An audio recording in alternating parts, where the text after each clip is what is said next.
Welcome to Food Farm Talk on CFRU 93.3 FM in Guelph, Ontario, Canada, and online and on podcast anywhere in the world. And we do have listeners all over. Today's show is the first of two on sustainable use of fertilizers in agriculture. Today we'll talk about the 4R system, which is designed to help farmers manage fertilizers both economically and environmentally. 4Rs stand for right source, right rate, right time, and right place. My name is Paul Smith, one of the hosts of Food Farm Talk, along with Abdul Rahim Abdullahi and Emily Duncan. Fertilizer is fundamental to agriculture and is key to feeding the burgeoning world population. Food production has been revolutionized by modern fertilizers. Nitrogen, phosphorus, and potassium are often the focus of research. Other elements are important as micronutrients at lower levels.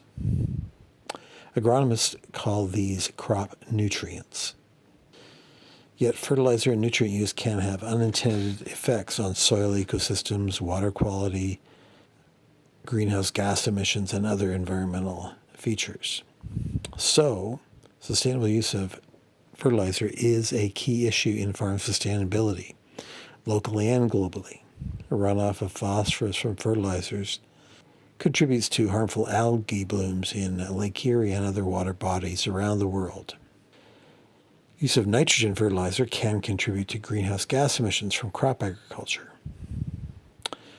So the 4R Nutrient Stewardship program brings together the science and industry program to effectively manage fertilizers in crop production. Implementing this 4R's best management system leads to more efficient management of the inputs and greater profit. This ensures that farmers can get the most out of each acre, increasing return on fertilizer. Lots of great science on fertilizer and nutrient management for crop production comes from Guelph here, such as the work of Claudia Wagner-Riddle and Ivan O'Halloran and many others. This first episode on fertilizer talks about how fertilizers are managed and how the 4R system works, how it developed, the science behind it, and who the different players are. The public may think farmers do all their work on their own, and they often are very independent-minded, but there are many kinds of advisors that farmers use to help them run their farm businesses. Agronomists are one such advisors, and most people have no idea what an agronomist is.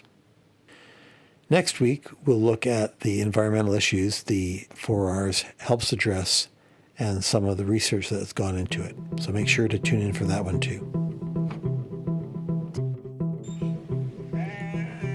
To delve into 4R fertilizer and nutrient stewardship today, we're talking with McKenzie Smith, who's Director of Stewardship and Regulatory Affairs at Fertilizer Canada in Ottawa, and Nicole Penney of FS Partners out of Guelph.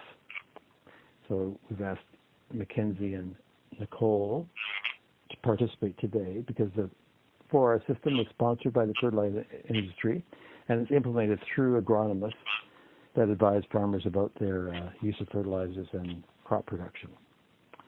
So thanks for joining us, McKenzie and Nicole. No problem. No problem. Thank you. Why don't we start out with each of you kind of briefly introducing yourselves and your organizations, and tell us a little bit about your background and how you came to be in your job. So why don't we start with McKenzie? Yeah, sure. Okay. Thanks, Paul, and thank you for the invitation to speak today about 4R Nutrient Stewardship in Ontario. It's my pleasure to join.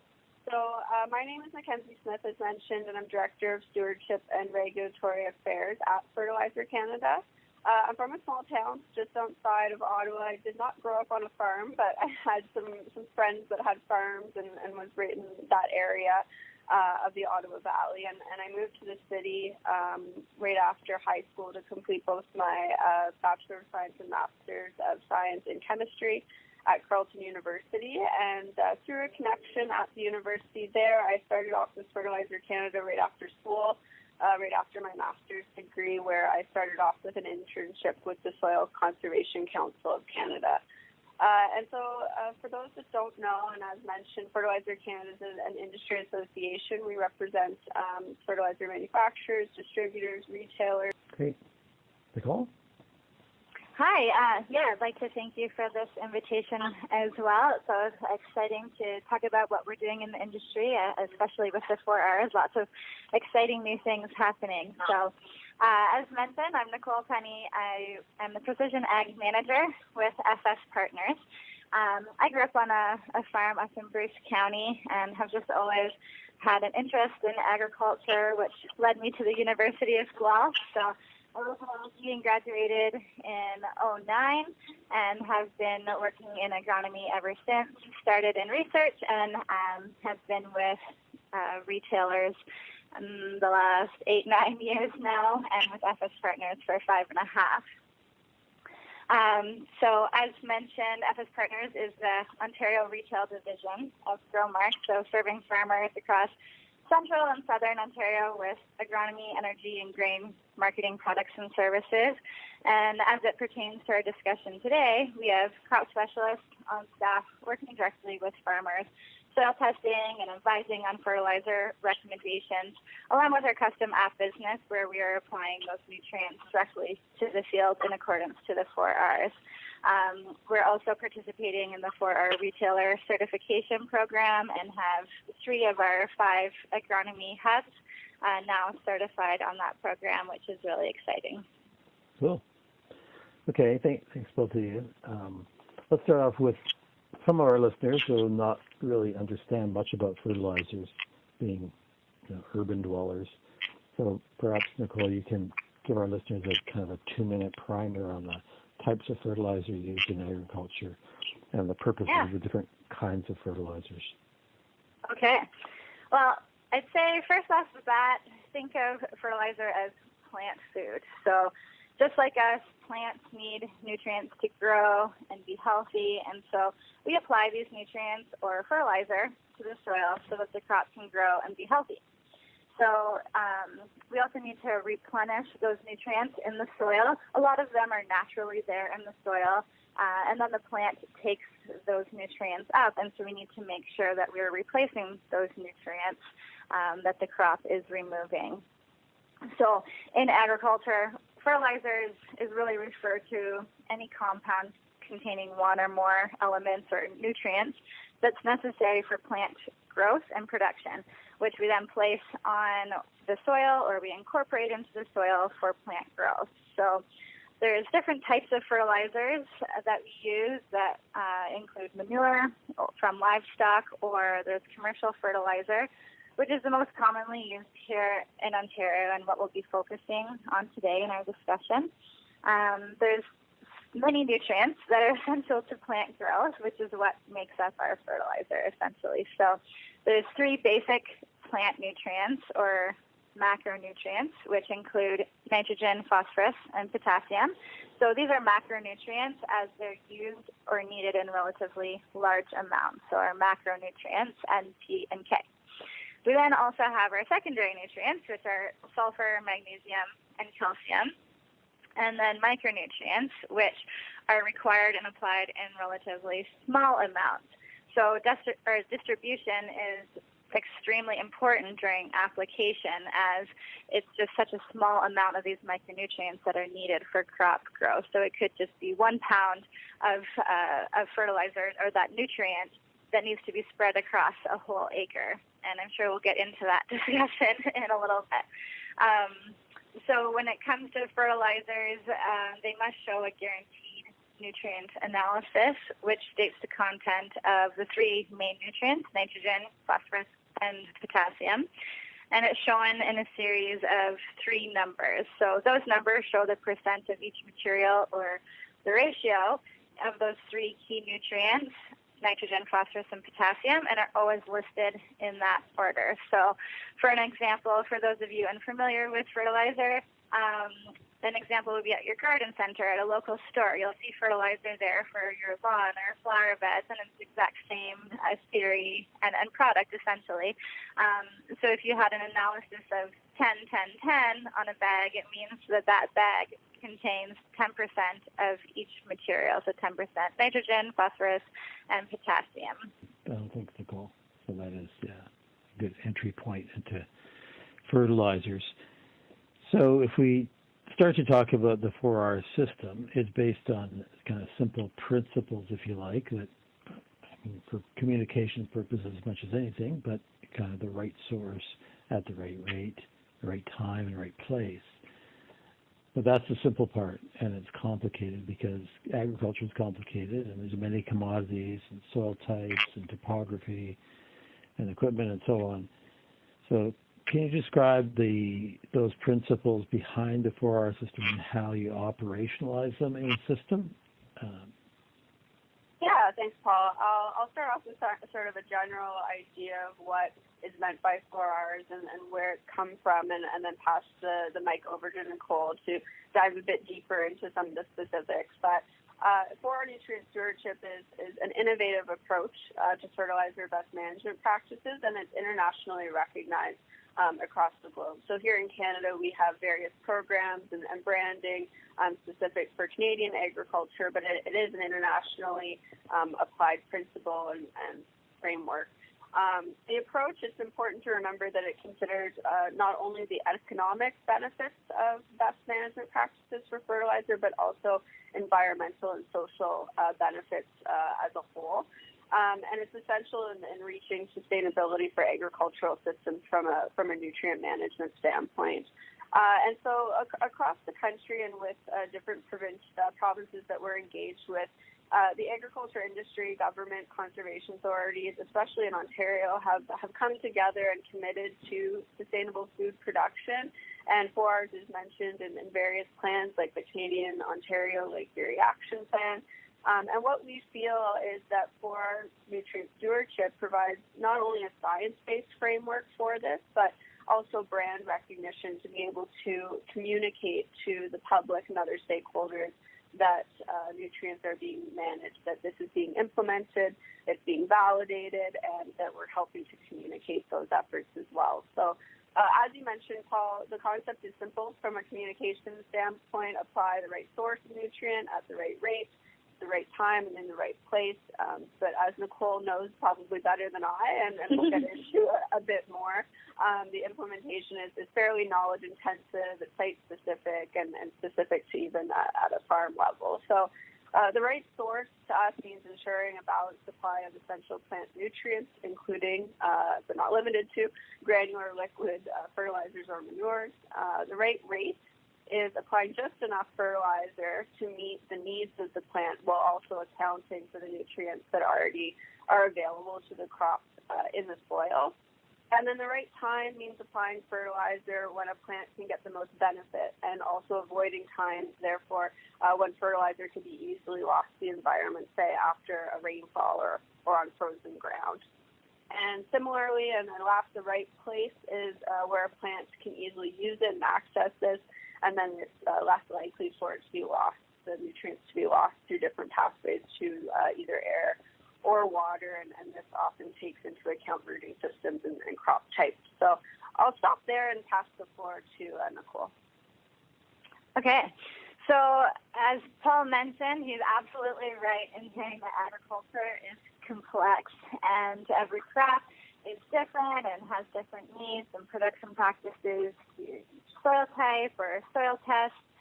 The available nutrients in each field is different, and even within each field, you can have extreme variabilities, as McKenzie mentioned, managing it site-specific.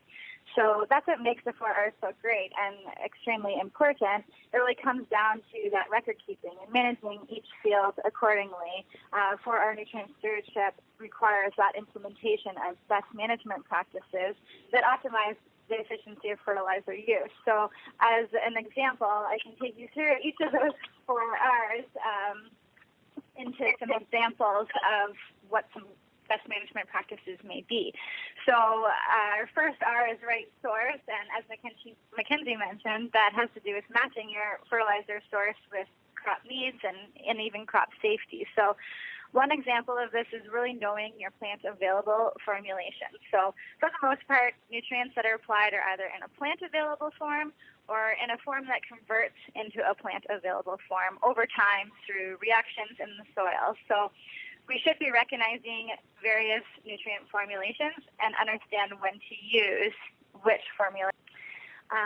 Moving on to our second R, right time, we need to ensure that we're applying fertilizer to coincide with plant uptake. So especially for nutrients that are mobile in the soil and can be easily lost to the environment. So nutrients such as nitrogen, sulfur, and boron are moved quite a bit in the soil or have that ability to move in the soil. So those nutrients should be applied to match the seasonal crop nutrient demand.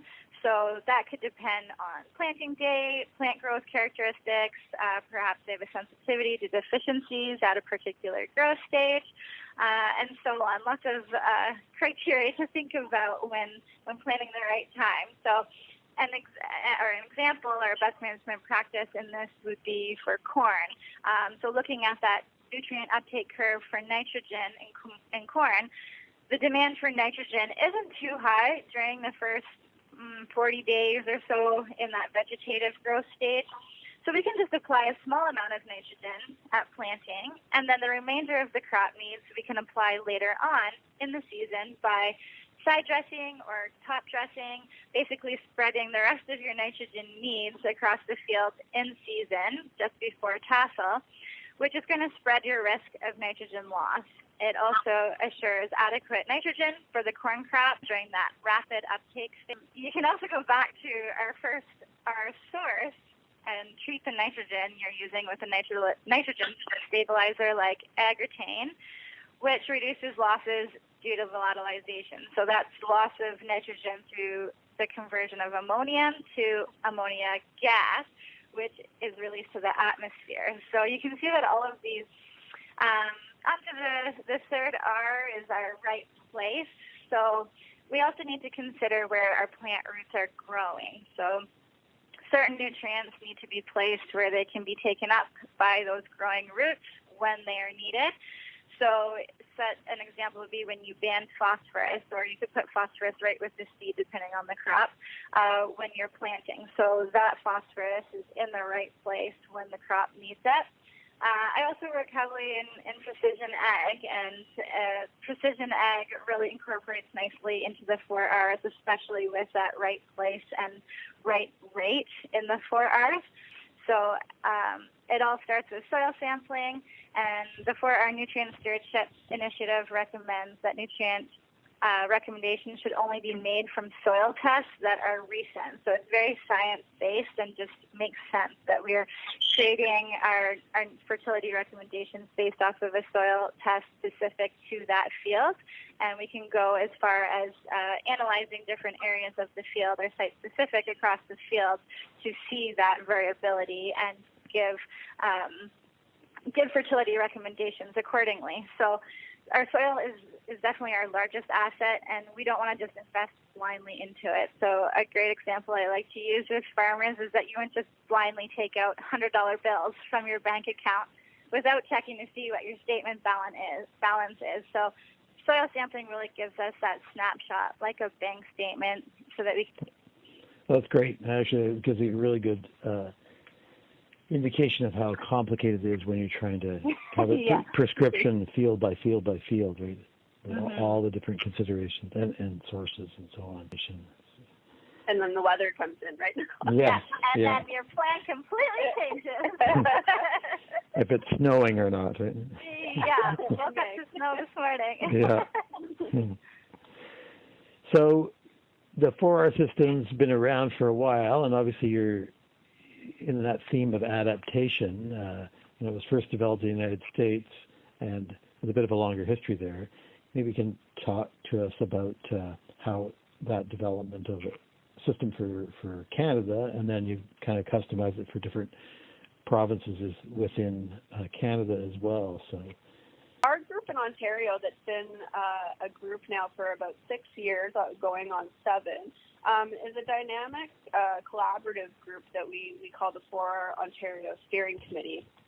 And this is made up of ourselves at Fertilizer Canada, other industry folks like retailer representatives like Nicole, the Ontario Agribusiness. We also have governments, being OMAFRA and Ministry of Environment, that sit at the table. We include conservation authorities, being the Nature Conservancy, and representatives from Conservation Ontario, as well as scientific and technical experts. So we really feel at Fertilizer Canada that it's important to get a diverse and regional engagement from a wide variety of perspectives and representatives. And so this group is really what directs and leads the 4R initiatives in the province. And when the program for certification came out in Ohio, it was of interest to our group to mirror those efforts and show alignment and collaboration with our neighbors south of the border, and collaboratively work and showcase our efforts towards the long-term positive improvement of the water quality of the Great Lakes, and specifically Lake Erie. So as most on the phone know, Ontario represents a large portion of Canada's most viable and productive cropland, but it's also been a leader over the last, well, specifically in this space, over the last 6-7 years in nutrient planning and crop production, and the provincial government has recognized this as a valuable tool for meeting the province's agriculture and environmental goals. So not only is there the 40% reduction of phosphorus loading in Lake Erie by 2025, but there's also goals to increase agricultural productivity as well, and 4R Nutrient Stewardship offers a way to accomplish both. The 4R certification program was launched late 2018, in the fall of 2018, and since then we're happy to say that we have 31 retail locations that have gone through a pre-audit, which is basically step 1 of the program, and we now have 17 locations that have successfully completed their audit to become 4R certified. Okay, thanks, McKenzie. It's good to hear about all the partners involved and so on. So obviously from what McKenzie said, this 4R certification system emphasizes training and expertise for agronomists who advise farmers about crop production. And our listeners may not understand how that works. A farmer may also be an agronomist, so they may have developed their own plan, but often it's an advisor to the farmer to develop the plan. So can you talk about that relationship? Yeah, absolutely. So like you mentioned, a farmer can definitely be their own agronomist. I can speak to the agronomist role that I am in working for a retailer.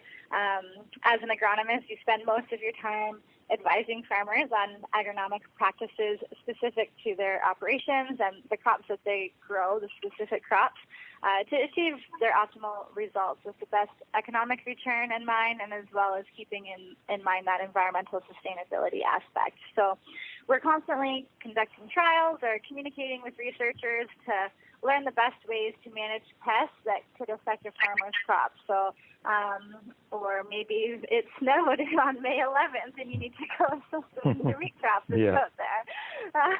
We're identifying those potential issues in the field and then coming up with recommendations to hopefully mitigate those issues in season.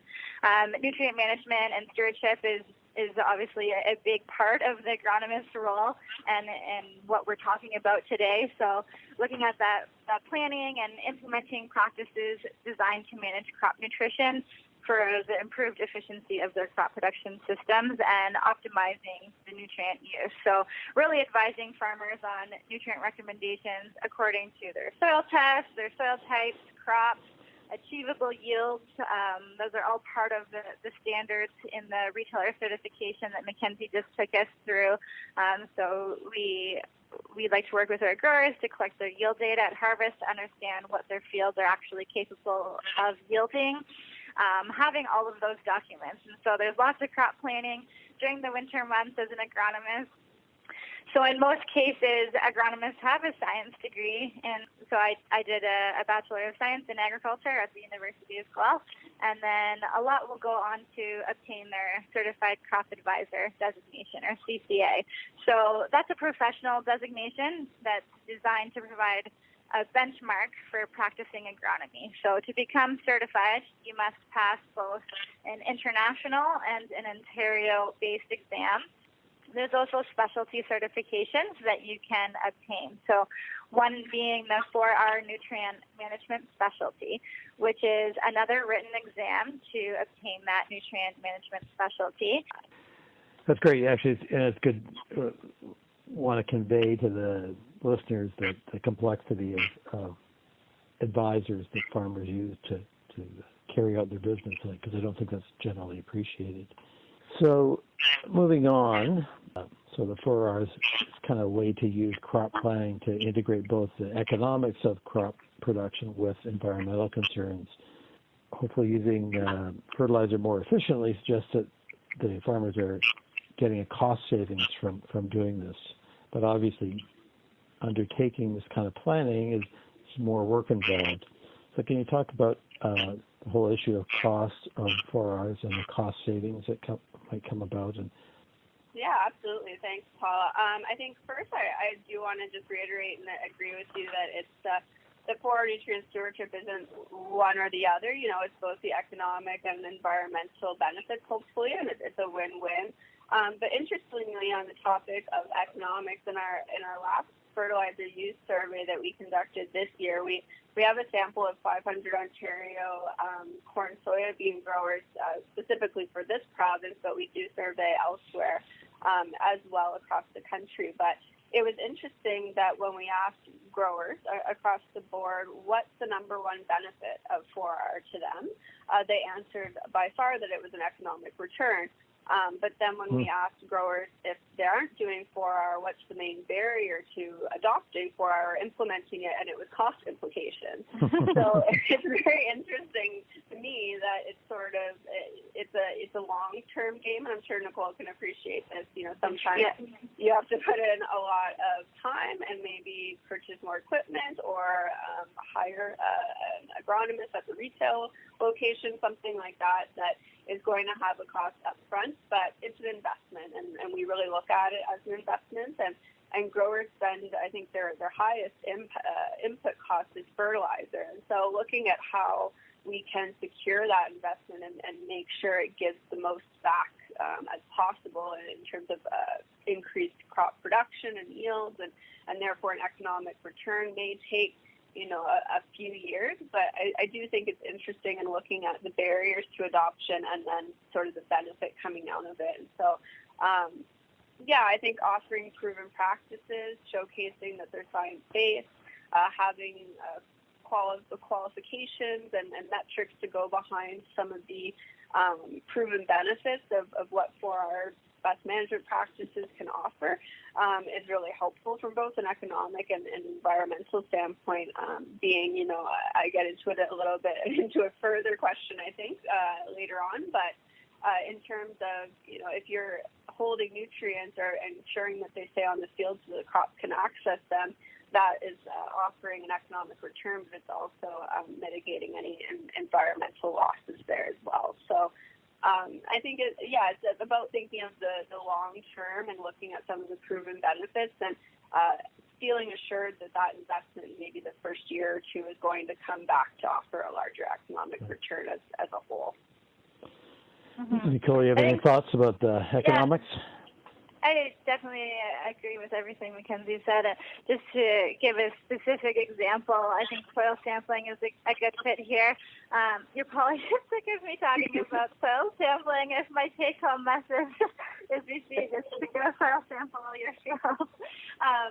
So farmers definitely need to pay for that soil sampling and then putting time into it with their agronomist to analyze those results and understand the soil types and nutrient levels or interactions. But through that time and investment, we're coming up with nutrient recommendations specific to the crop's needs in that field, and it's all based on science. So we can prevent someone from over-fertilizing their crop or field, which saves them money on that fertilizer dollar, and we can all appreciate saving money is a good thing. That also will prevent any potential losses to the environment, which is one of our end goals here as a community. So those are all good things from soil sampling, or perhaps without those soil tests and professional recommendations, not enough fertilizer was being applied to the field. And so you also run the risk of potentially mining that soil, so to speak, and not providing enough nutrients to the crop for optimal growth and yield. So there's a lot involved behind the scenes and time, but it's all for the good in the end. Yeah, very good. So in today's episode, you've heard a lot about fertilizers, all the factors that affect how they're managed to grow crops, and the skills and knowledge needed to plan for sustainable fertilizer use. Hopefully you understand a bit more now about the right source at the right rate, at the right time, and the right place. Next week we'll look at the environmental issues the 4Rs helps address and some of the research that's gone into that. So make sure to tune in for that. Thanks to McKenzie Smith and Nicole Penney for coming on the show today to share their knowledge. If you have any thoughts or observations on the show, please post them to our social media feeds at Food Farm Talk on Twitter, Facebook, and Instagram. Thanks for listening and stay safe.